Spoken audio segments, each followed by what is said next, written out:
Hello, strangers. If you've been here before, welcome back. And if you're new here, welcome.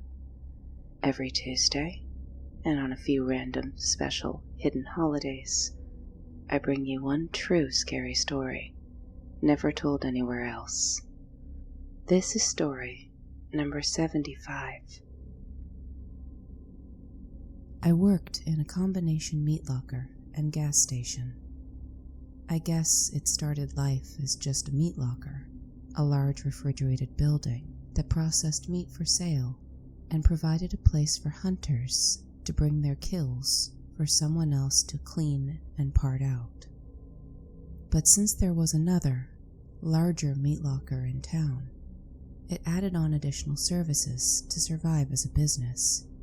These additional services included a small shopette with groceries, a row of vending machines, some of which sold larger snacks like sandwiches, and a couple of washers and dryers in a tiny closet-turned-laundromat.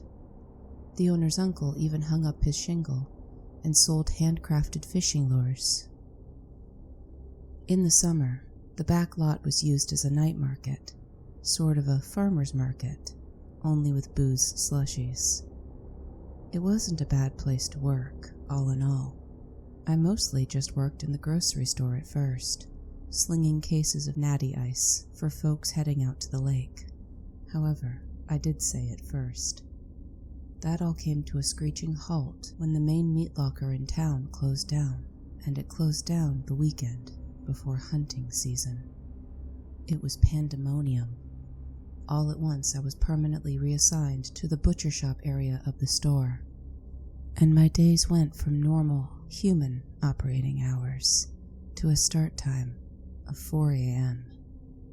And even then, with the shop opening at 9 a.m., we were constantly swamped. We were processing bucks, boars, and the occasional steer or hog someone purchased at a 4-H auction. It was a never-ending flood of meat, all day, every day. My clothes were so saturated with the smell of dead animals, blood, and sweat that even a double wash didn't completely absolve the odor. I switched to white polos and pants, if only so I could bleach them. It was the only means by which I could avoid smelling like old tallow and dried blood. Instead, I smelled like an over-chlorinated pool. The owner thought I looked fantastic, like I was choosing to emulate an old-timey butcher or milkman in all whites. The other teenager who worked there, another guy called Roberto, was not so impressed, telling me I looked like an Andrew WK cosplayer. I didn't care. I cannot explain to you how dirty it feels to work there. Despite my best efforts, the shop found a way of tagging me with that meat locker smell. One day, I had to get gas after my shift. As I was standing at the pump making small talk with the attendant, I felt something tickle on the back of my ear. My hand went to it and encountered something hard and sort of bumpy, running the length of the seam where my ear met my head. I had longer hair, and it kind of stuck there, feeling like a scab. I froze. I didn't remember suffering a head wound. I pressed on it with my fingertips to explore if it was painful, but only felt the hard thing break, crumbling into 2 pieces from the point where I'd pressed at it. Whatever it was, it fell into my cupped palm. I drew my hand to my face. It looked like a gray scab with brown mixed in. It finally dawned on me that this was likely bone dust, meat particulates, and dried blood from using the table saw-like meat saw to break out steaks from sides of beef. I reached back to my other ear and encountered the same grisly crust behind it as well. Only then did I realize the gas station attendant had stopped pumping and was now staring at me in abject horror. It sure was a time. Now, because I worked 4 a.m. to around 2 p.m., I tended to miss out on any of the late-night weirdo stories until somebody would fill me in on the next day's shift. Selling tobacco and alcohol on the outskirts of town We definitely had our fair share of weird encounters. I'd hear about these starting 9 a.m. when the cashiers and other employees would show up for their shifts. Until 9 a.m., though, the only other person in the store was the store owner herself, who I'll call Jamie. Jamie's list of priorities started with the daily take from the night before, counting it out to double-check the deposit slips. Her second priority was then coming to see how I was getting on in the meat department, double-checking orders and directing what cuts I needed to stock the chiller cases with for that week's sales. She had, when I first started working in the butcher part of the store all the time, shown me the ropes herself on how to break down a deer, what cuts were nestled where, so on. As I grew more and more proficient in the trade, she'd come in a bit later and later, but we still spent a lot of time alone together. Beyond her loves, her shop, her alma mater's sports team, and her cans of dip, she either didn't have any other interests, or, more likely, didn't deem a scrawny summer hire like me worthy of hearing about them. I did pick up on her having a dangerous streak of temper, though. She'd snap on phone calls of botched deliveries, or something going on with her stocks she didn't like. In those moments, a thundercloud of red bloomed instantly across her face. I had never had her wrath turned on me, thank God, but the threat of it made me obsessively careful at work. The moment I heard that edge in her voice, I would make myself scarce. On the morning of some day weeks into hunting season, I was thus not surprised, and in fact a little relieved, to be alone in the shop. I went about prep, checking the orders and weekly sales to figure out what I needed to do that day. I decided to start replenishing the steaks for the chiller cases first. We had a sterilized metal cart to move the sides of beef, venison, and other heavy animals from the locker to the butcher floor. I dutifully grabbed it, swung open the locker, and pushed on into the dim glow. The water in the warm air outside of the deep freeze instantly froze, clouding and creating a mist that fuzzed my vision. But I'd done this so many times, I was basically on autopilot, and could navigate the deep freeze like it was my own bedroom, and I was fetching water while half asleep. I found the sides of beef deep in the back of the locker. I pulled one up off its hooks, and immediately dropped it. I jumped back, bumping the cart and hearing it roll a bit away from me. I guess my grip wasn't fully awake at that point either. I bent forward and began to drag the side of beef back a bit, hoping to get one end on the cart and then the other. I was backing slowly, waiting to feel the cart against my back so I could find where it had rolled to. But instead, I backed into something hard, cold, and solid that swung a little bit when I hit it. I stopped and straightened up, knowing instantly that that wasn't the cart. The cart came to the small of my back, but as I stood, I felt the cold, hard object I'd backed into keep going. It was too tall. Fully standing at 5'11", the thing was still taller than me. My half-asleep brain chewed on this without understanding, like an Irish setter with a Rubik's Cube. I glanced left and saw a long, thin shape hanging on my left side. I glanced right and saw its twin. It kind of looked like forearms, only completely skinless. My eyes traveled up, and the impression of it being a forearm solidified. This wasn't a cow. The long forearm shapes met elbows, and continued into upper arms that hinged backwards the way that, well, human arms do. I turned, slowly, realization beginning to drip in. The upper arm shape terminated into shoulders, which led to a neck with no head. I'd fully turned around at this point, and horror flashed through my body, freezing me as stiff as the sides of beef hung like grisly pendants in the locker. I was looking at a skinned, headless, and handless body. A big one.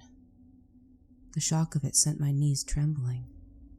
But I was poleaxed, frozen physically, hyperventilating mentally. Body in the deep freeze. Headless, skinned body in the deep freeze. Someone got killed. Identifying characteristics cut off or peeled away and put in the deep freeze. The body was giant. In the dim light, I didn't have a clear shot of his legs, but given the length of his arms and torso, the man had to be at least 6 feet tall. My brain continued. Who was he? What happened to him? I was terrified as my idiot brain, gibbering questions at me I had no means of answering, interjected with, not what happened, but who? Someone had to have gotten him here, let alone had time to fully dress him out. A thought that made the back of my throat burn with bile. Someone had to get in here when we were closed, which meant someone with a key. But the only key holders were... I heard the gruff voice in tandem with the meat locker door swinging open behind me. A flash of light was let in like a camera going off. I heard Jamie's voice call out, asking me what was taking so long. As the light was behind her, I couldn't see her face, but her voice... Oh God, her voice sent a panic of terror through my brain. Her voice was flinty and somewhat clotted, with her lip being stretched out a bit by her morning dip. But wasn't there a giddiness, a slyness to it? There was, and every alarm bell in my gut and head were ringing. That dangerous streak of temper, her incredible physical strength, her skills with a knife, hell, the skills she taught me. I looked down at my hands, recalling how I'd used them to mimic her movements she had done to this poor man. Had she? And then, as the shock began to drain and the adrenaline began pumping, flight or fight reflexes sending my arms trembling and twitching, she began to laugh. Not an evil horror movie laugh, more like a Hanna-Barbera cartoon guffaw. Never having heard Jamie laugh like that before, synapses still stuttering as I tried to process this never-ending onslaught of information, she finally spoke again, saying, "Boy, the look on your face." I knew it would be worth the effort to get old Yogi hung up in one piece. Yogi? I turned back to the gruesome crime scene I'd so haplessly stumbled into, not wanting to look at the exposed, full red flesh, but needing to. With the locker door open, the harsh fluorescence shed light on the dangling corpse, and now I could see not only had it been decapitated, its hands cut away and fully skinned, but it was deformed. The torso was long, but far too long for a man. It terminated in comparatively stubby hind legs. Taken all at once, instead of starting at its wrists and tracing shape by shape, piece by piece, the body didn't look like the form of any person I'd ever seen. It looked like what it was: a bear. I got the shakes so hard as relief and nerves rushed through me. I had to reach out and steady myself on the wall before it made me pass out. Jamie was still chuckling, but allowed me to sit on one of our stools out on the floor, head down to ward off the dizziness, as she gleefully explained her little joke. The previous day, after my shift, a man had come into the shop with something unexpected: the carcass of a bear loaded into the back of his dually pickup truck. It wasn't legally bear season, but state law has provisions for defense of life. Per the man, the bear had attacked one of his dogs out on his property, and when he intervened, it came after him. If you lived in my area for any amount of time, you'd hear about the occasional bear sighting, and most folks such as he kept a firearm handy for just such an occasion. He'd shot and killed the bear to save his pup, then, not wanting to waste the meat, had brought it in and asked if we could process it. Afternoons are Roberto's shift, so he and Jamie had tackled skinning the bear out so the man could make a rug of it. Their skinning resulted in the skinned monstrosity I'd encountered in the cooler. Jamie had the idea of playing the joke on me when Roberto commented how similarly the bear's body from the shoulders down looked to that of a man. So Jamie had muscled it up into the awkward, upright position and hung it. Had I seen it hanging back legs up like an animal, it wouldn't have appeared so human to me. Then, with the bear all hung up, all Jamie had to do was come in the following morning and wait for me to shuffle my tired ass in and discover her grisly little joke. I could have been angry or embarrassed to have been so completely had, but honestly, I was just grateful and relieved I was, in fact, not working for a homicidal maniac. Jamie and I spent the next 2 days parting the bear out, its sour flesh and twisted bones making the job a real chore. All told, easily 200 pounds of meat came from the bear. Thinking of the man's dogs, I even set the bones aside, a little more justice for them to gnaw on while laying on their new bearskin rug. When we were done, we gave the man a call. We helped load the remnants of his kill, got our full pay, and that was that for the bear. As for me, I went back to college full-time for the spring semester, which is where I currently am, and come summer, will likely return to the meat locker. Jamie may have a strange streak in her, but ever since she pulled that trick on me, I felt her moods shift, like I'd passed some strange test and she had decided I was worthy of being let in a little. Also, there's that dark little trope from the movies. You know the one, about befriending the outsider and thus being spared their wrath when they go all clock tower. It was a little too easy to believe my boss, physically strong and prone to fits of apoplectic rage, could have offed someone. It was easier still to believe she had the skills to make 200 pounds of bone, flesh, organs, and blood disappear.